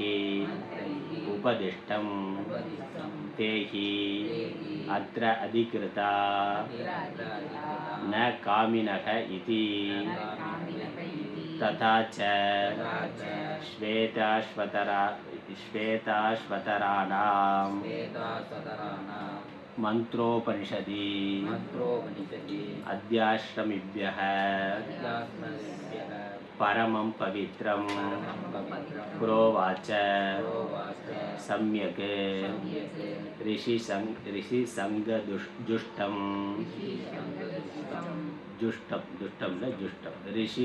ऋषिसङ्गजुष्टम् इत्यादि विभज्य उक्तम्. இங்கே ஒரு ஞான நிஷ்டை விரும்புகிறவன், ஞானத்தை விரும்புகிறவன், நிறைய கர்மா பண்ணியாச்சு, அதனால் விவேக வைராக்கியம் அடைஞ்சு போதும் என்று முடித்து கொண்டு ஞான மார்க்கத்துக்கு வந்தவன். அவனுக்கு என்ன சொல்லியிருக்கு? அவன் எப்படி நினைக்கிறான்? ஜாயா ஆதி ஏஷனாத்ரய சந்நியாசேன, மனைவி முதலானவைகள், மனைவி, செல்வம், குழந்தைகள், இதெல்லாம் இனிமேல் நான் வச்சு என்ன பண்ண போகிறேன்னா, இவர்களெல்லாம் வச்சாச்சு, வாழ்ந்தாச்சு, பணமெல்லாம் சேர்த்தாச்சு, சம்பாதிச்சாச்சு, இது எதுவுமே எனக்கு நிம்மதியை சுகத்தை தரவில்லை, அதனால் நான் இதெல்லாம் தியாகம் பண்ணிடலான்னு நினைக்கிறேன்னா நினைக்கிறார். அல்லது வீட்டை விட்டே போயிடுறாருன்னா, சம்பாதிச்ச சொத்து, மனைவி, மக்கள் எல்லாத்தையும் விட்டுட்டு திடீர்னு ஒரு நாள் சொல்லாமல் கொள்ளாமல் போயிடுறாருன்னா போயிடலாம். அல்லது போகிற அளவுக்கு மனசில் பக்குவம் வந்து வீட்டிலையே இருக்கலாம், என்னமோ அவங்க என்னமோ பண்ணிட்டு போகிறாங்க அப்படின்னு இருக்கலாம். அதனால் இந்த மாதிரி அப்போ அந்த ஒரு மனநிலை, அந்த மனநிலை தான் முக்கியம். இந்த மனைவி குழந்தைகளால் எனக்கு என்ன நிறைவு கிடைத்து விட்டது, இவர்கள் இனிமேல் இருக்கிறதுனால எனக்கு என்ன நன்மை ஏற்பட போகிறது அப்படிங்கிற அந்த புரிதல், தெளிதல், அதை புரிந்து கொண்ட பிறகு என்னது வேதாந்தம், உபனிஷத்து இதெல்லாம் கேட்கறதுக்கு வர்றா. ஆத்மவிதாம் கர்மநிஷ்டா பிராதிகூல்யேன, அதனால் இப்படி ஆத்மாவை அறிந்து கொள்ள விரும்புகிறவர்கள், ஆன்மீகத்தில் தீவிரமான விருப்பம் உடையவர்கள் இந்த கர்மா பண்ணி கொண்டு இருக்கிறதுல அவனுக்கு விருப்பமானது இல்லை. அதனால் கர்மநிஷ்டா பிராதிகூல்யன்னா பிரதிகூலம், அதுக்கு ஆப்போசிட். வேலையெல்லாம் விட்டுட்டு எல்லாத்தையும் போதும்னு விட்டுட்டு நீயே பார்த்துக்கோ, இல்லை யாரோ பார்த்துக்குங்கன்னு விட்டுட்டு பேசாமல் ஆன்மீகம் என்று வந்து விடுகிறார்கள். வந்து என்னது உபனிஷத்து, பகவத்கீதை இதெல்லாம் படிக்கிறது கேட்கிறதுங்கிறதுல ருச்சி உடையவர்களா ஆத்மஸ்வரூபேன நிஷ்டா ஏவ தர்ஷிதா. அப்படி அவர்கள் ஆத்மஸ்வரூபத்தில் நிஷ்டை உடையவர்களாக ஆகிவிடுகிறார்கள். பேசாமல் ஜபம் தியானம் பண்ணிக்கொண்டு குருக்கு சேவை பண்ணிக்கொண்டு குரு உபதேசம் பண்ணுறதை கேட்டுக்கொண்டு அமைதியாக வாழ்க்கை, ஆசிரம வாழ்க்கை தான், சந்நியாச ஆசிரம வாழ்க்கை. அந்த வாழ்க்கைக்கு அமைதியாக வந்துடுறாங்க. வேறு எந்த பரபரப்பெல்லாம் இல்லை. TV, paper, news paper, TV அதெல்லாம் எதுவும் பார்க்காம அமைதியாக பேசாமல் சாப்பிட, தூங்க, முடிஞ்ச அளவுக்கு சரீரத்தில் சேவை பண்ண, உபதேசத்தை கேட்க, படிக்கன்னு சொல்லி அமைதியான வாழ்க்கை. அப்படி வந்தவர்களுக்கு என்ன சொல்லியிருக்கு? அவர்கள் என்ன நினைக்கிறாங்கன்னா, கிம் பிரஜையா கரிஷ்யாமக, இந்த பிரஜைகளை வைத்துக்கொண்டு நான் இனிமேல் என்ன பண்ண போகிறேன்? பையன் ஒன்றும் சொன்னபடியே கேட்கலைன்னா அவனை வச்சு நான் என்ன பண்ண போகிறேன்? போடானா, என்னமோ பண்ணிட்டு போடான்னு சொல்லி விட்டுட்டு வந்துட்டாருன்னா. இல்லை, விவேகத்தினால அவர் புரிந்து கொண்டார், ஆத்மாவுக்கு அந்நியமாக வேறு ஒன்றும் இல்லை அப்படின்னு புரிந்து கொண்டார். அதனால் குழந்தைகள் மேலேயும் இது மேலேயும் எந்த பற்றும் இல்லை. அதனால் எனக்கு இனிமேல் குழந்தைகளால் ஆக போகிறது என்ன இருக்கின்றது? அது இல்லாமலே நான் சுகமாக சந்தோஷமாக இருக்கிறேன்னா, அது இல்லாமலே, அவர்களுடைய உதவி இல்லாமலே, அவர்களுடைய தேவை இல்லாமலே, பணம் இல்லாமலே, குழந்தைகள் இல்லாமலே, மனைவி மக்கள் இல்லாமலே என்னால் நிம்மதியாக இருக்க முடியுது அப்படின்னா, அவர்கள் இருந்தால் என்ன, இல்லைன்னா என்ன. அதனால் நான் அவர்கள்ட்ட இருந்து எதிர்பார்ப்பு இல்லை. அவங்க இல்லைன்னா அவங்க போகணுங்கிறது இல்லை. நான் அவர்கள்ட்ட இருந்து எதையும் எதிர்பார்க்கலை. அவர்கள் இல்லாமலே என்னால் நிம்மதியாக சந்தோஷமாக இருக்க முடியும் அப்படின்னு அந்த ஞானத்தை, தெளிவை அடைந்தவர்கள். அதன் பிறகு அவருக்கு மனைவி மக்கள் இருந்தாலும் அவங்க வேலையை பார்த்துக்கிட்டு இருக்கிறத நான் பாட்டுக்கு என் வேலையை பார்த்துட்டு ஜபம் தியானம்னு இருக்கிறேன், அப்படி இருக்கிறேன். அதனால் பிரஜையா கிம் கரிஷ்யாமக, நம்முடைய உலகம் என்னென்னா ஆத்மா தான் என்னுடைய உலகம்னா, ஆத்மாவே என்னுடைய உலகம் என்று ஆத்மஸ்வரூபத்திலேயே நிஷ்டையுடையவர்களாக இருக்கிறார்கள் என்று அப்படி உபனிஷத் சொல்லுது. பிருகதாரண்ய உபனிஷத்தில், இந்த உபனிஷத்துலேயும் 3வது மந்திரத்திலிருந்து 8வது மந்திரம் வரைக்கும் அந்த ஆத்ம தத்துவமானது சொல்லப்பட்டிருக்கின்றது. ஆத்மாவை அறியாதவர்களை நிந்தனை பண்ணுறதுல தொடங்கி ஆத்மா எப்படிப்பட்டதுன்னு வேதாந்த விஷயங்கள் முழுக்க ஆத்ம விஷயங்கள் சொல்லப்பட்டிருக்கின்றது. அப்போ அது யாருக்கு? முழுக்க வைராக்கியம் வந்தவர்களுக்கு, ஆசைகளை விட்டவர்களுக்கு, உலக ஆசைகளை விட்டவர்களுக்கு இந்த ஞானமானது உபதேசிக்கப்பட்டிருக்கு. நிம்மதியாக இருப்பதற்காக, உலக ஆசையை விட்டவர்களுக்கு நிம்மதியாக இருப்பதற்கான தத்துவ ஞானமானது சொல்லப்பட்டிருக்கின்றது. அதனால் அவர்கள் ஆசை உடையவர்கள் அல்ல. முதல்ல கர்மத்தை பண்ணுறவன் ஆசை உடையவன், ஞான மார்க்கத்தில் இருக்கிறவனோ ஆசை இல்லாதவன். அதனால் இந்த கர்ம மார்க்கம் ஞான மார்க்கம் ரெண்டும் ஒரே மனிதனால் ஒரு காலத்தில் செய்ய முடியாது.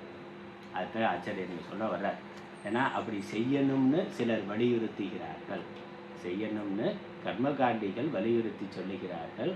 அப்படியெல்லாம் முடியாது, ஒன்றா இருக்கிறதுக்கான வாய்ப்பு இல்லை. ஆசை இருக்கிற வரைக்கும் தான் ஒருவன் கர்மா பண்ண முடியும். எப்போ ஆசை மனசுலேருந்து போயிட்டோ அப்போ அவன் கர்மாவை செய்ய மாட்டான், தானாக விலகி விடுவான். அதனால் ஒன்றாக இருக்க முடியாது. இந்த ஞானமும் கர்மமும் ஒன்றாக இருக்க முடியாது என்பது தான். ஞானமும் கர்மமும் ஒன்றாக இருக்க முடியாது. நமக்கு வயசான பிறகு ஒரு பக்குவம் இருக்குது. ஆனால் இளம் பருவத்தில் இருந்த வேகம் இப்போ இருக்கானா? நம்ம குழந்தைகளுக்கு 20 வயசு 25 வயசில் இருக்கிறவன் ஒரு வேகமாக துடிதுடிப்போடு இருக்கிறான். நமக்கு அந்த உடல் வேகம் இப்போ 70-80 வயசில் இல்லை. ஆனால் நமக்கு இருக்கக்கூடிய இந்த அறிவு மெச்சூரிட்டி 20 வயசில் இருக்கிற அவனுக்கு இருக்கான்னா இல்லை. அப்போ ரெண்டும் சேர்ந்து ஒன்றா இருக்க முடியுமான்னு? இருக்க முடியாது. நம்ம 50 வயசில் நம்ம வாழ்க்கையில் எவ்வளோ விஷயங்களை பார்த்து அனுபவம் பெற்று இருக்கிறோம். அது 20 வயசில் அவனுக்கு வராது. அப்போ ரெண்டும் ஒன்றா இருக்க முடியாது. இந்த உடல் வேகமும் ஒன்றா நல்லா 80 வயசு மெச்சூரிட்டியோட 20 வயசில் என்ன இருக்க முடியாது. இல்லை 80 வயசு மெச்சூரிட்டி இருக்குது, அப்போ 20 வயசு உடம்பு இருக்குமாண்ணா? இருக்காது. அப்போ ரெண்டும் சமமாக இருக்கிறதுக்கு வாய்ப்பு இல்லை. அதே மாதிரி தான் கர்மமும் ஞானமும் சமமாக இருக்கிறதுக்கு வாய்ப்பு இல்லை. பக்குவம் ஞானம் வந்துட்டால் கர்மாவில் ஈடுபாடு இருக்காது. கர்மாவில் ஈடுபாடு இருந்தால் ஞானமானது குறைவாக தான் இருக்கும். அதனால் இது வேற பாதை, அது வேற பாதை, இது வேற வாழ்க்கை முறை, அது வேறு வாழ்க்கை முறை. அதனால் இருவேறு உலகம்னு சொல்கிறார். இது வேற உலகம், அது வேற உலகம். வயதானவர்களுடைய உலகம் வேற, இளைஞர்களுடைய உலகம் வேற. அதனால் கல்யாணம் ஆகி ஹனிமூன் போகிறான். ஹனிமூன் போகிற போது வீட்டில் இருக்க தாத்தா பாட்டியெல்லாம் கூட்டிகிட்டு போனால் ஹனிமூனாக இருக்குமானா? அது அதனால் அம்மா அப்பாவை கூப்பிட்டு போனாலே இருக்காது. கனிமூன்னா அவங்க 2 பேரும் போனால் தான் அது கனிமூனாக இருக்கும். கூட 4 பேரை கூப்பிட்டு போனால், வயசானவங்கள கூப்பிட்டு போனால் அது கனிமூனாக இருக்குமா? அது இருக்காது. இல்லை நம்ம கோவில் சுற்றுலா போகிறோம், நான் வந்து பத்ரிநாத் போகிறேன், கேதார்நாத் போகிறேன், காசிக்கு போகிறேன் அப்படின்னு நான் 20 வயசு பையனை வாடான்னு கூப்பிட்டாக்க அது நமக்கு ஜாலியாக சந்தோஷமாக இருக்கலாம். அவனுக்கு அது வந்து இருக்காது, ஒன்றா இருக்காது. அப்போ நம்ம பார்க்கறது வேறு, அது வேறு. அப்போ அதனால் இதையும் அதையும் ஒன்றும் சேர்க்க முடியாதுங்கிறது தான் இங்கே சொல்கிறேன். இதனுடைய தமிழ் அர்த்தம் பார்த்து நம்ம நிறைவு பண்ணிடலாம். இவ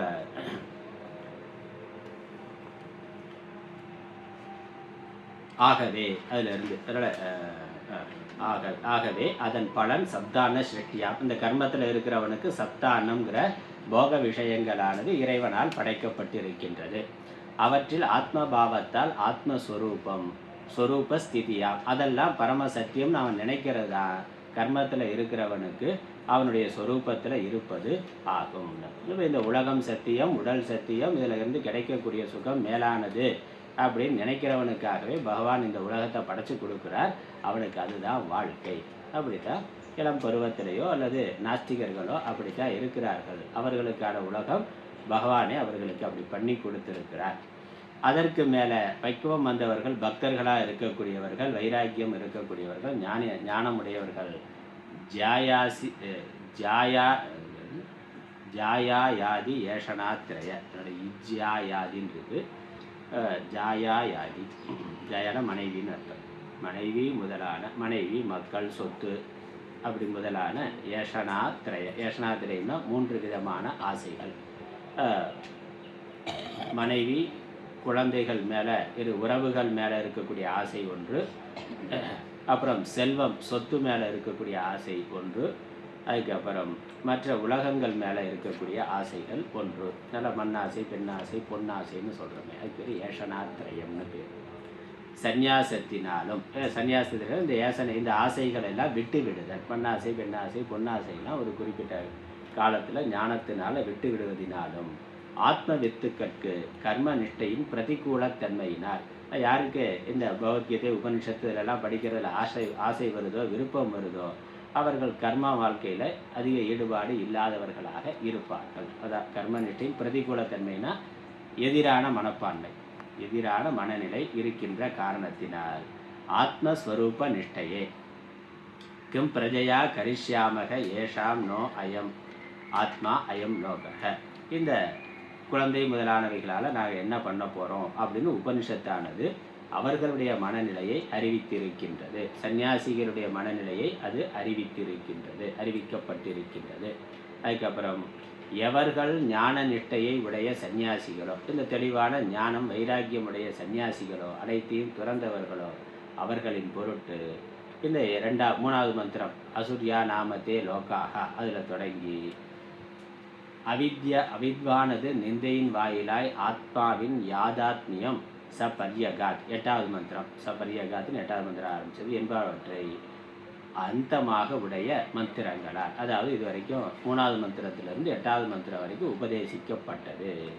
அவர்களே ஈண்டு அதிகாரிகள். அதனால் அந்த ஆசை இல்லாதவர்கள் தான் இதுவரைக்கும் சொன்ன மந்திரங்களுக்கு அதிகாரிகள், சொன்ன விஷயத்துக்கு ஞானத்திற்கு அதிகாரிகள். அதுதான் உபனிஷத்திலையும் இருக்கு. ஆகவே ஸ்வேதாஸ்வதரர்களது மந்திரோபனிஷத்தில் அத்தியாசிரமிபியக பரம் பவித்ரம் புரோவாச்ச சம்யக் ரிஷி சங்க துஷ்டம். அத்தியாசிரமிகளாக இருக்கக்கூடியவர்கள், அத்தியாசிரமினா சன்னியாசின்னு அர்த்தம், கடைசி ஆசிரமத்தில் இருக்கக்கூடியவர்கள். சன்னியாசிகளாக இருக்கக்கூடியவர்கள் என்ன பண்ணுறாங்க? அவர்கள் சாது சங்கத்திலேயே இருக்கிறார்கள், வேற எதையும் விரும்புறது கிடையாது, சத்சங்கத்திலேயே இருக்கணும்னு நினைக்கிறார்கள் என்பதாவது பகுத்து கூறப்பட்டது. எவர்கள் கர்மிகளாய் கர்ம நிஷ்டர்களாய் கர்மம் செய்து கொண்டே ஜீவிக்க இச்சிக்கிறார்களோ அவர்களின் பொருட்டு அந்தன் தமப் என்பதாவது இது கூறப்பட்டது. கர்ம நிஷ்டையிலே இருக்கிறவர்களுக்கு அந்தன் தமகன். இந்த அடுத்து 9வது மந்திரம், இப்போ நம்ம ஆரம்பிச்சிருக்கோமே, 9வது மந்திரத்திலிருந்து கர்ம நிஷ்டை இருக்கிறவர்களுக்கான மார்க்கமானது, வழியானது, உபதேசமானது செய்யப்படுகின்றது. இது பிரகரண விபாகம்னு பேர். இந்த உபனிஷத் 2 வேறு மனிதர்களுக்காக 2 விதமான உபதேசத்தை செய்திருக்கிறது. இது 2ம் ஒரே மனிதனுக்கு ஒரே காலத்தில் பொருந்தாது. அப்படி ஒரே சமயத்தில் செய்யணும்னு சிலர் சொல்லுகிறார்கள். அப்படி செய்ய முடியாதுங்கிறதுக்காக இந்த விளக்க உரை எழுதியிருக்கிறார். ஆனால் நம்ம புரிந்து கொள்ள வேண்டியது, ஒரு குறிப்பிட்ட காலத்தில் கர்மனிஷ்டனாக இருக்கணும், பிறகு ஞான நிஷ்டைக்கு வர வேண்டும். இதற்கு இந்த ஞானமும் கர்மமும் ஒன்றா இருக்க முடியாதுங்கிறதுக்கு தர்க்க ரீதியாக சில விளக்கங்கள் ஆச்சாரியர் கொடுக்குறார். ஏன் ஒன்றா இருக்க முடியாது என்பதற்கு விளக்கம் வருது. நம்ம அடுத்த வகுப்பில் அந்த தொடங்கலாம். ரெண்டும் சமமாக சம காலத்தில் இருக்க முடியாது, ஞானமும் கர்மமும்.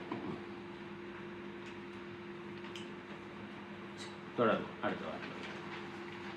ஓம் ஈஸ்வரோ குருராத்மே முத்திலே தெய்வாகினி வியமகத்யாப்தே காலே